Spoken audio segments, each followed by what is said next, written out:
नमस्कार सर। धन्यवाद सर। एटा sir G9 फाइलटा तमे G9 विषय रे कोन भाबुच सर। G9 फाइल रे जहाँ भी लिखा है सर सब सत घटना। मु जते बेले इंजीनियरिंग कॉलेज रे पाठ पढ़ुଥିଲି सेते बेले भी एमिति घटना सब घटिची। आउ ओडिसा रो समस्त इंजीनियरिंग कॉलेज रे G9 लागू हेबा निहाती जरूरी सर।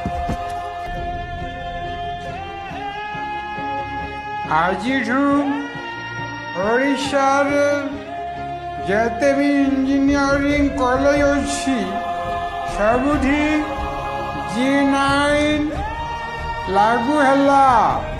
आपण माने खुशी तो ओडिशा रो शान तुम